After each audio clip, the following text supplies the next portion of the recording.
What up, Hope Biscuits? It's your girl Skitten, back at it again. You know, you remember that scene in Harry Potter? Of course you do, everybody does. When Hermione is like, I'm gonna go to bed before you get us killed, or worse, expelled. And then Ron is like, she needs to sort out her priorities, right? With my horrendous British accent. But anyway, I think I need to sort out my priorities. Like, I really do. Because why am I willing to spend $40 to $50 to get food, right? Willing to spend like $100 to get new clothes, willing to spend $20 on eyelashes. Oh, I'm willing to spend money on all of that. But my doctor's office was like, oh, to do this additional testing, it's gonna cost you $300. And I was like, absolutely not. I will not do that. And they're like, oh, you've never had the test done before, so you should probably do it. And I was so mad. I was so upset. Chavez had to be like, hey babe, like, let's just get this done. Like, let's just get, the last time you had blood work done was when you were like 13. So, maybe you should do that. And I was like, I mean, I guess. Like, what? It's just, I don't know. I'm 100% willing to spend money. I will set my money on fire for something that I feel like is fun or is going to bring me joy. But health? Fuck that. What is health? What is physical well-being? Who cares about that? Don't be like me, guys. Take care of yourselves. Trust me. Trust me. Anti-Hoosins, I hope you guys are doing well. I hope you guys are staying safe and sanitized. Today, we are here for more SCP content. This is SCP-1471 Mal0 version 1.0. It's from the channel SCP Explained Story and Animation. I have no background or context for this SCP. I've never heard of it. So we'll see what happens. I'm excited to see what this video has in store for us. So without further ado, let's go ahead and get started. There's an app for that. Wait, hold on. I'm Steve Jobs. Go on, stop it! Why are they beating up Steve Jobs? Also, his name is Jobs. I've definitely lived my whole life thinking his last name was Jobs. Like Job from the Bible. It's Jobs? Like literally Jobs? Okay.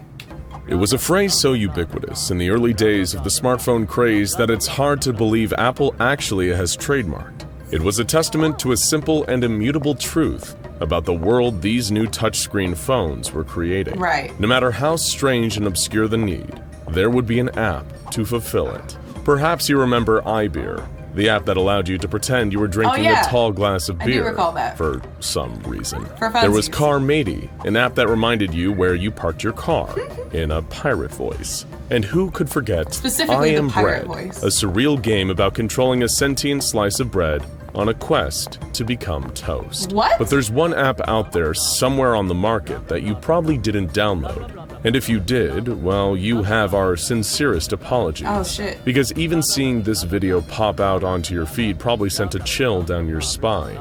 Well, if that chill ever even left. Take it from one gentleman whose life took a very strange turn after downloading a certain app that the SCP Foundation calls SCP-1471. Because the sentiment, there's an app for that, doesn't exclude experiencing mortal terror. Okay, Joe then. Lewis, an insurance salesman from Milwaukee, had just gone through another atrocious date. Damn. After a mediocre meal and an uncomfortable 35 minutes of inane babble, sensing the whole time that she really wasn't that interested, his date excused himself to take a quick phone call outside. Sadly for Joe, she never returned, leaving him to pick up the check. Of all the many words you could use to describe poor Joe Lewis, the most pertinent would be lonely. Aww. Ever since Carol, his wife of 10 years, had passed away in a freak accident, he'd been trying to find some kind of way to fill the void. They'd been high school sweethearts, intent on spending the rest of their lives with one another. I mean, technically, she did spend the rest of her life with him, so...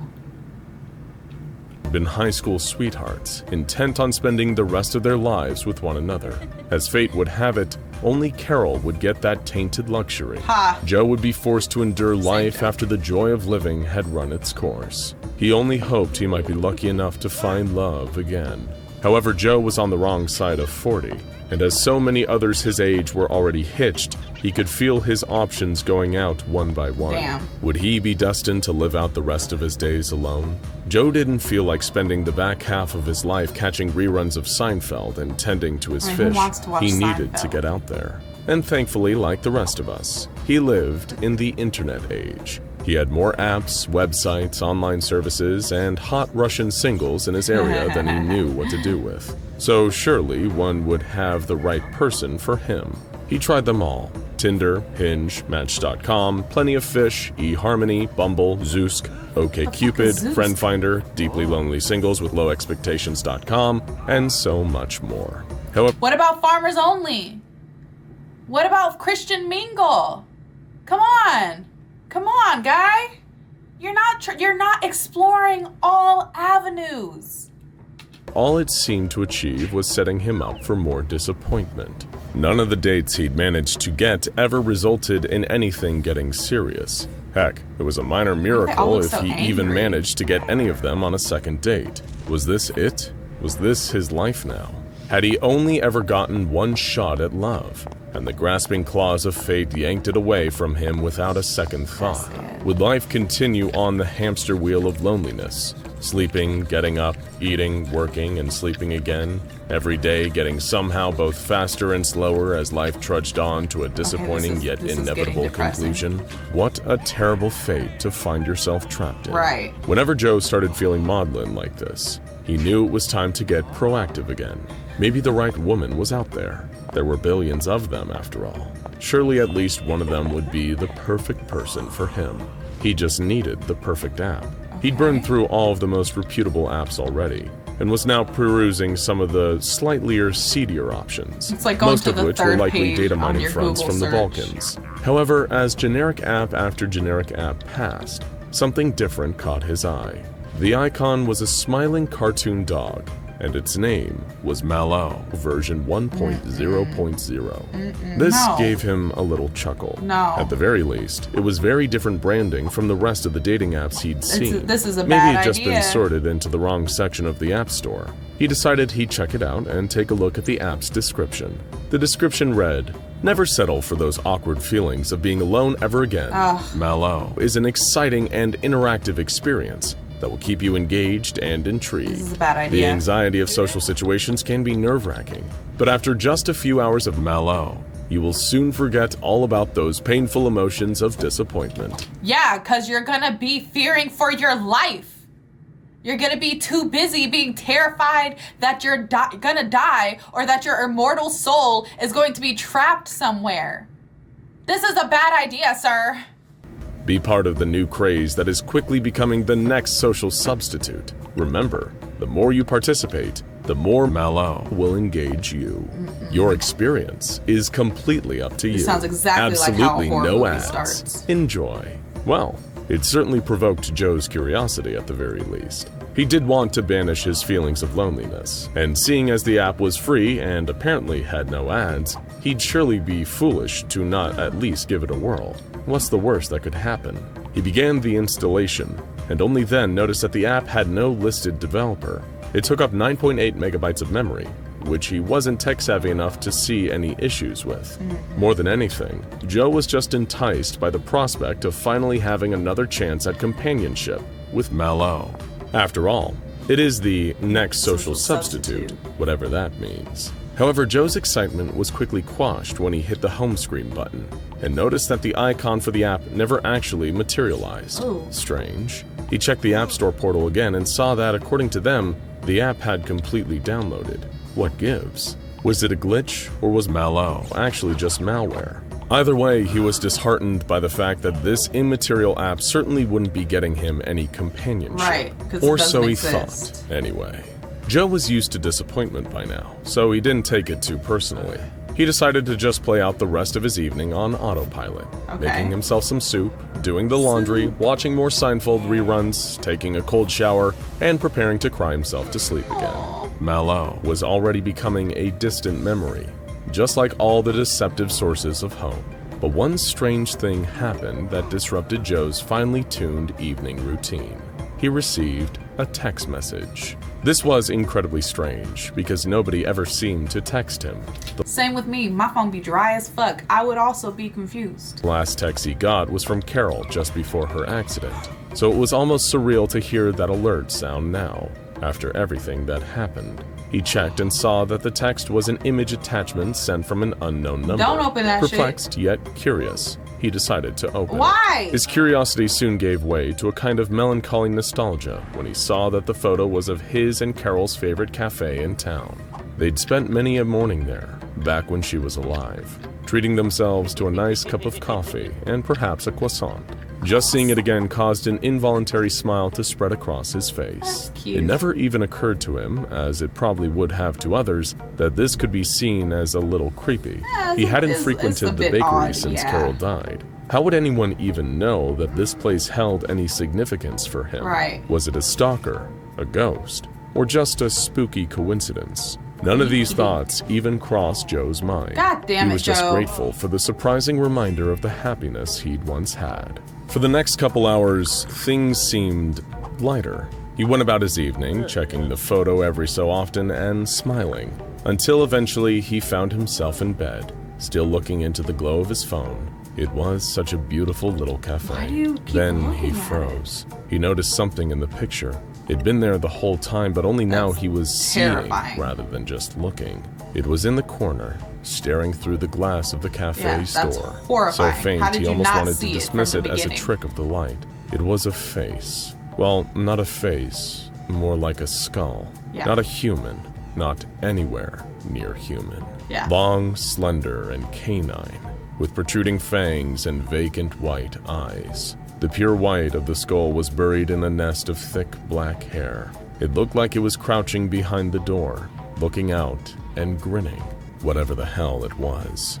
Just seeing it changed the entire tone of the picture. It was no longer a simple reminder of bygone joy.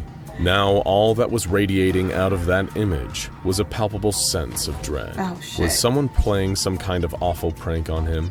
Just then, he was jogged from his contemplation by another alert. Don't open a it. new message from the same number as Don't before. open it. With great hesitation, he hovered his thumb over the push notification and clicked. That's when everything got a lot worse. See, y'all be getting fucked up in like horror movies and SCP shit and games because y'all refuse to disengage. Disengage! Oh my god, okay. It was a photo of a bus stop. Not just any bus stop, of course. It was stop C16, the one that Joe always took to get to work. That's It looked like it was taken not relatively good. early in the morning, but nobody was there. This is bad. Well, not quite. I was gonna say, there's somebody there was there. that figure again. It stood at full height, behind the partially frosted glass that makes up the back of the bus stop. The same large black humanoid shape, with a white, grinning dog skull where the face should be. Something about it terrified him on such a primal level, like the way our lizard brain reacts to some ancient apex predator. And whatever this thing was, it clearly knew something about him. How else could it stage all these photos? Joe got out of bed and looked out at the window, down onto his dark front street. Empty, thankfully. But after this surprise nightmare, he wasn't going to take any chances. Okay. He grabbed a kitchen knife from downstairs and placed it on his bedside Not a cabinet, kitchen right knife. next to his phone, with 911 on speed dial. Joe Lillis, a 43-year-old man, slept with the lights on that night for the first time in over 30 years. Damn. Sadly for him, the nightmare was just beginning. The next morning, Joe woke up unharmed, but he wasn't pleased to see that he'd gotten several more texts in his sleep. Oh, There was no. one taken outside of the local insurance company office where he worked. The strange creature with the skull for a face was looming around the corner, peering at the camera with its lipless grin, like it was mocking him.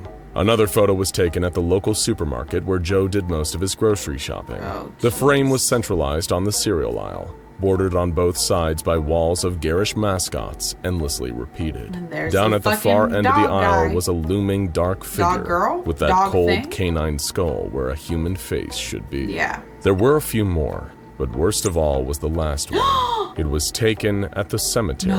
In the foreground, a headstone reading, Carol Lillis, beloved wife and daughter.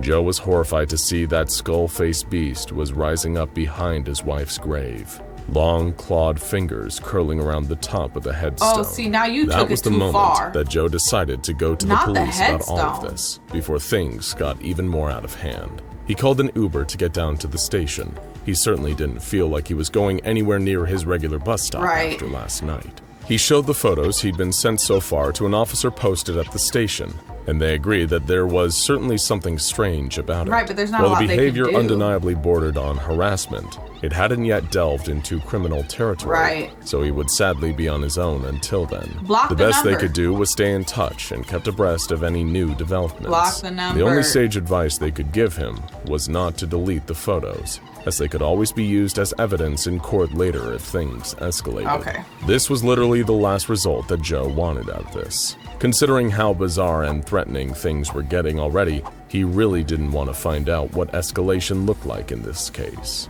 But what else could he do but carry on? Just trying to Carry on my wayward son. There'll be peace when you are done. Lay your weary head to rest.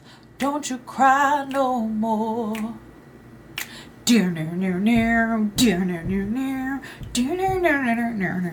Okay, sorry. He said carry on, and my brain was ready. My brain was ready.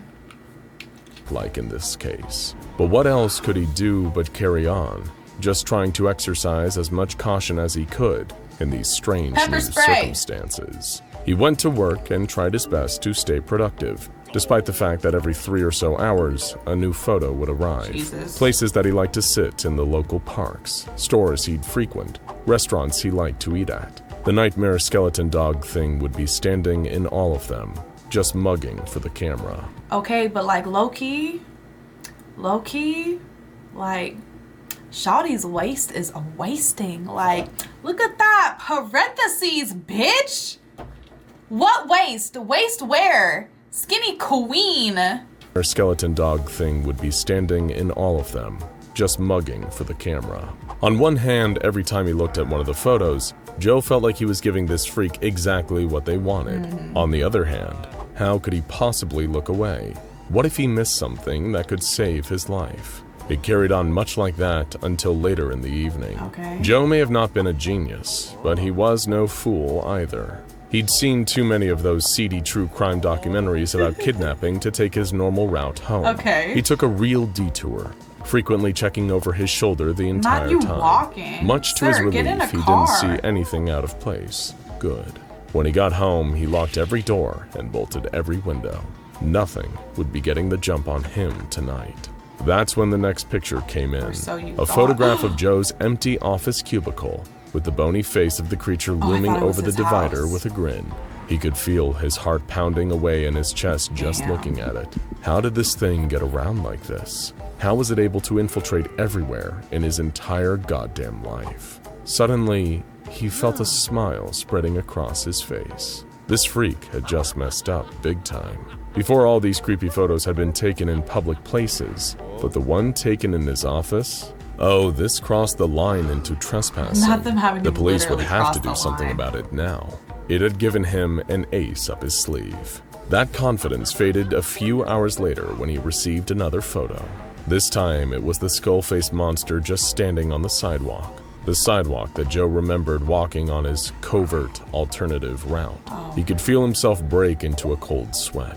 It seemed whoever this was, he really did hold no secrets from them. Damn. Now more than ever, Joe didn't feel safe in his I own thought it was going to home. be the creature. So you can only imagine how he felt when a few hours later, he received a photo of the skull-faced stalker standing right outside his own front door, staring into the camera. It sent outside him of rushing his to the window house. again to check outside. But of course, nobody was there. The next day when he called the police and updated them on the situation, they told him that they were doing all they could. Right. The best thing he could possibly do was to remain calm. How? But vigilant. How do you want me to remain He needed calm? to keep an eye on the photos being sent to him, so he could notify them if ever he was in any immediate danger. This put poor Joe's paranoia at a How much more immediate danger do you need me to be? It is outside of my home? It is outside of my home. You want me to wait till it's inside my home? Like, what are you talking about? What are you talking about here? fever pitch. Even when he went to work, surrounded by his coworkers, by witnesses, he could scarcely tear his eyes away from his phone. He was a slave to the photos, forever waiting for the next one, only to experience crushing regret when the photo actually arrived. It looked like it was taken moments before it was sent to him. Joe saw himself looking at his own phone in his office cubicle, with that huge skull-faced figure looming behind him. He screamed out loud upon seeing it, and turned to see if anything was behind him. Uvula But of course, dangling. there was nothing there. The police inspected the office, talked to potential witnesses, and analyzed the photo. It showed no signs of any photographic manipulation, but there were also no witnesses around the office who claimed to see anything strange that day. There was also no security camera footage in the last several days that showed this figure coming in or out. Joe Lillis started to feel like he was going insane. Right. And perhaps he was. But that didn't change the tangible and ever-present feeling that he was in great danger. He didn't come into work the next day. He'd received more photos like that in the night of himself, taken in real time, with that skull-faced freak looming. He didn't want to leave the house. He didn't want to go anywhere anymore. Okay. He just didn't feel safe out there. But it's already in your house with all this madness unfolding. There was a time where he could have said something like, "At least it only seems confined to my phone." He might have even suspected that it had something to do with that strange Mal0 app he downloaded a few days prior that hadn't seemed to do anything. Oh, he didn't figure that out yet? But this situation yet? had evolved since then. He wasn't just seeing the creature in photos anymore. It was here. He kept seeing quick flashes of it on the other side of windows, in reflections, in the corner of his eyes, always darting away if ever he turned towards it. It was everywhere and nowhere. It was here just for him. He just knew. The police couldn't help. Nobody could help. Ew, not that sound. Joe just sat in the corner of his bedroom, clutching his kitchen knife, afraid to close his eyes. It could be anywhere. It could be anywhere. It could be anywhere. We know one thing for sure. Joe Lillis never felt truly alone ever again. Damn. He always had his new friend, waiting, just out of sight. Damn. And if ever you're feeling lonesome and decide to download Mal0 version 1.0.0 yourself, then you'll never feel lonely again, either. Okay. All right. All right. That was a bit much. That was a bit much, and I don't know why I was watching and anticipating a happy ending. Like, I was just like, yeah, but you know, at the end, it's gonna be fine. It's gonna, no. And we get no resolution. Like, he just lives his life in abject terror until he dies. That's horrendous. That is horrendous and disrespectful. Well, anyways, I hope you guys enjoyed the video. Don't forget to leave your reaction requests and recommendations down in the comments below. And other than that, peace out, Hope Biscuits. It's Skittin' Lit.